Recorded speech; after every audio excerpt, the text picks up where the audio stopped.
Today is going to be a first. Today I am going to do something that I honestly cannot recall ever having done before. And even if I have done it, it was a very long time ago. I know I haven't done it here. And what is it, you may be wondering, that's so unusual for me to do? So unusual that I may well never have done this in all my 40 years of ministry. Can you guess what that might be? Well, it's nothing radical, let me assure you. It's that I have chosen to preach today not on our Old Testament lesson, nor on our epistle, nor on our gospel, as I always do. But instead, today, I'm going to preach on our psalm, that being selected verses from Psalm 78. And even though we didn't read that psalm just now, nor did the choir sing it, as they sometimes do, you have heard a portion of this psalm, the opening verses of this psalm, because we said them responsively in our opening sentences at the beginning of our service today. And if you just look at your bulletin and look at those sentences, you'll see the verses that I'll be talking about.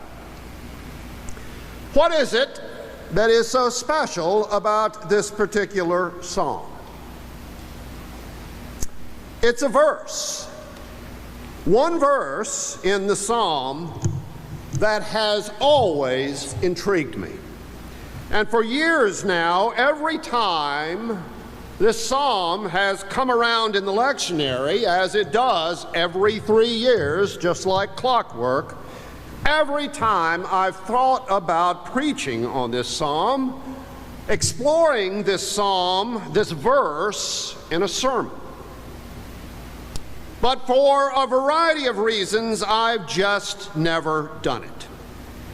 I've always put it off until later, figuring that there would be a better time to do it at some point in the future. Well, pretty obviously, I can't put it off any longer. It's now or never.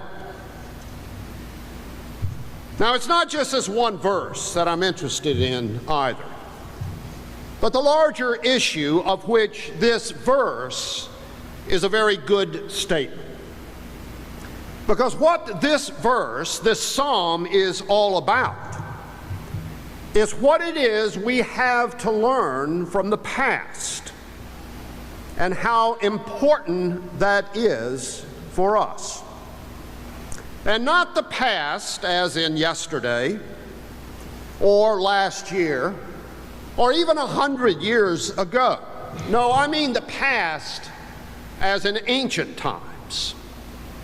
And therefore, what it is that we have to learn from such stories of old, from stories so far back in human history that they seem to us like some mythically distant past, almost from a different world. And because they are so old, we wonder how stories like that could have all that much to say to us, given our world today. Of course, I'm talking now about stories like those found in the Bible, and especially stories in the Old Testament. And because they are so old, because it's so clear that they're so old, so clear that they're almost from a different world, we cannot help but wonder then, what do they have to say to us? Which may be one of the reasons that so few people still read the Bible these days in any kind of serious way. Because truth be told, I'm not sure just how many even of us still believe the Bible has something critically important to say to us in the world that we live in now. Now, it's the second verse of the psalm that's always intrigued me.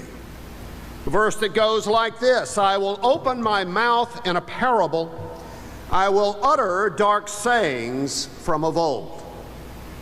And really, it's just the second part of that verse that I find so interesting, this phrase, dark sayings from of old. Now, exactly what that's supposed to refer to or to mean, dark sayings of old, is not at all clear, especially the dark part. It's a rather obscure word that is used here, a word that's not used all that many times in the Old Testament. I think it's only 5 or 6 more times in the entire Bible. And so the translation of that word varies pretty widely among the different versions of the Bible that I periodically refer to.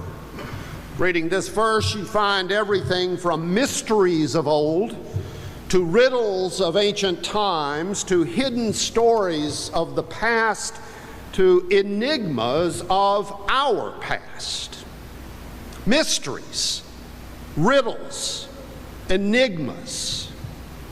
Dark sayings, then, not so much in the sense of disturbing sayings, sayings that upset us, as sayings that are somehow unclear or mysterious, sayings whose meaning is hidden from us, something in the dark, as it were.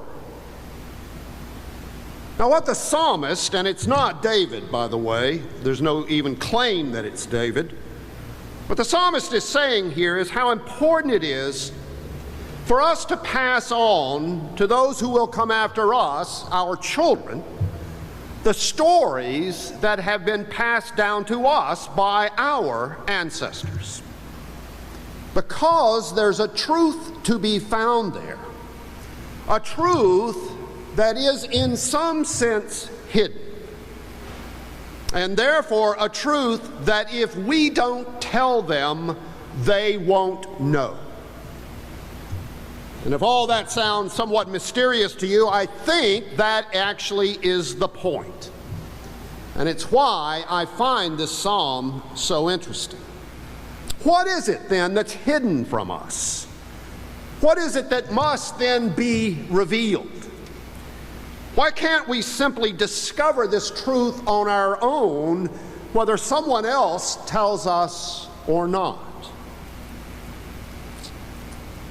It's no coincidence, though, that these words are found in the opening verses of Psalm 78, which is a very long psalm, 72 verses in all, recounting the story of the Israelites during the long years they spent wandering in the wilderness on their way to the Promised Land. The same story that we've been reading for weeks now in our Old Testament lessons from the book of Exodus.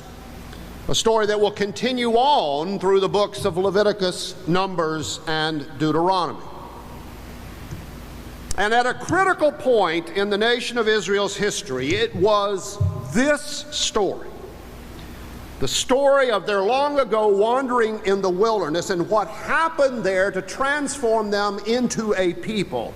It was this story that came to be seen as constitutive of the nation of Israel. This story, which gave them their fundamental identity in the presence of God, the sacred story of their, in fact, coming to be God's people. And as they recalled this story, which even then was an ancient story, a story of old, a story from their past, it was the vision of Israel that was contained in this story that famously became the basis for the reformation of Israel and its religion that took place under the rule of King Josiah. Why reformation? because it was a story that the nation had come very close to forgetting.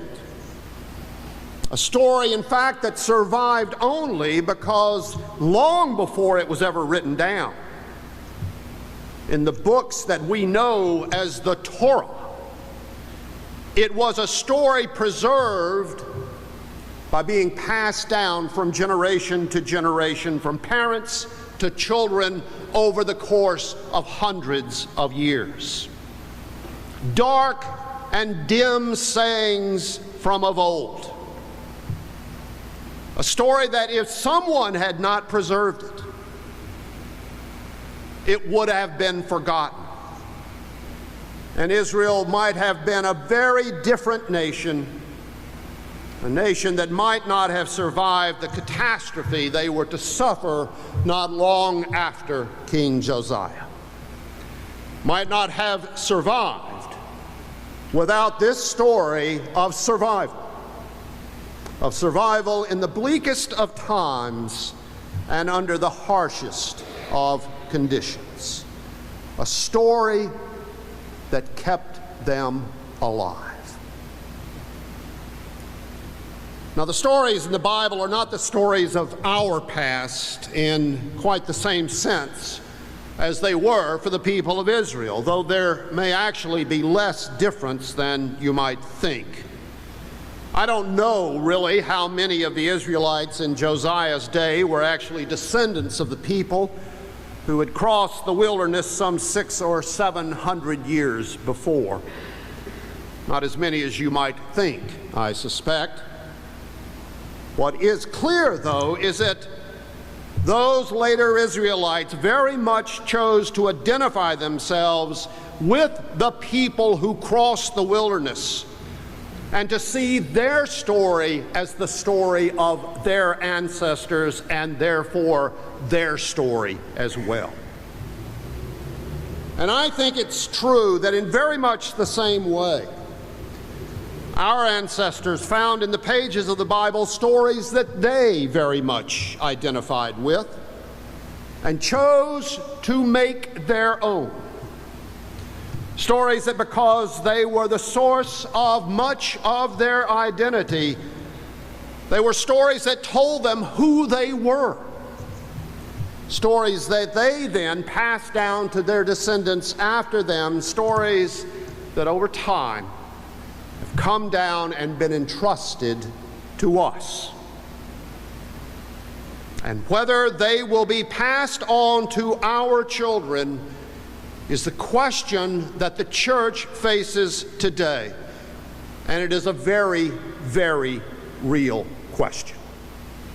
Because if they are not passed on, if they are not seen as important, if they are not the story of who we are, they will be stories that for all practical purposes will be all but forgotten. Stories then that will disappear into the darkness. All it takes is for those stories to be forgotten for one generation. Which is why what we do in passing on those stories is the most important responsibility that we have. In the name of the Father, and of the Son, and of the Holy Spirit, to whom be all glory and honor, now and forever.